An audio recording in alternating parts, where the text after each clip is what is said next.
Maingod to bay. Ang gawas sa samig balay. Mga tumiog mall kay mag-shopping ni para sa iyang kliyente. Kaya na siya trabaho. So, let's go! Yay! Kagawas na ko! Ay, na siya sa auto. Manood sa may Kmart bay. At tumi sa Kmart. Nya, kung sa biling kamera nga rin kay kapoy na bit-bit. Sige, let's go. So, gikan mig ka ng Kmart kanina niya. Wala akong maglag kamera kay daghan magtao niya. Samok. Kung man wala may makapalitan na mo paliton ganina. So, nangadton lamig ka ng Island. Nood mig Island ka. Dako man siyang mall. Mura na siya ka ng SM pero gagmay man kumpara sa basta parang mall niya. Palit lang kung ka ng boost juice. Mura siya ka ng kuan. Mura siya ka ng mango. Nga na passion fruit. Mura siya shake. Mura siya thirsty. Pero kuyog mga prutas. Nya.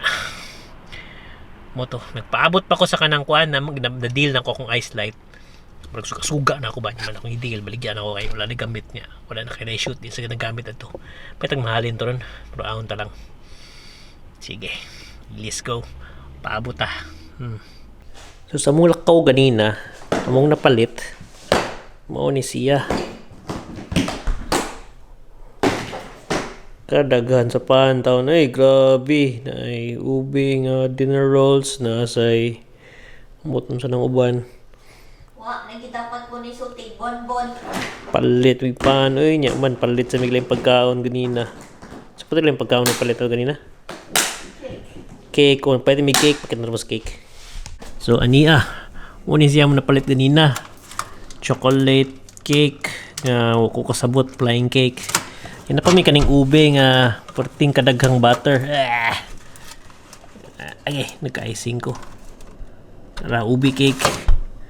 Icing da. Muna isunod sa muref. Kung nakapapalit kog ngoyong. Natatay stock sa ngoyong. Yeah, nasa may buwad nga rin. Pero wala na rin ang matalinga.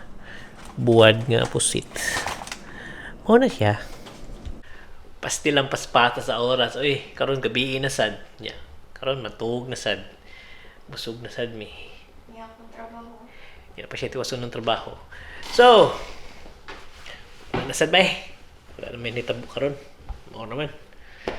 Tipid lang sa tayo na dito. Sige, bye-bye.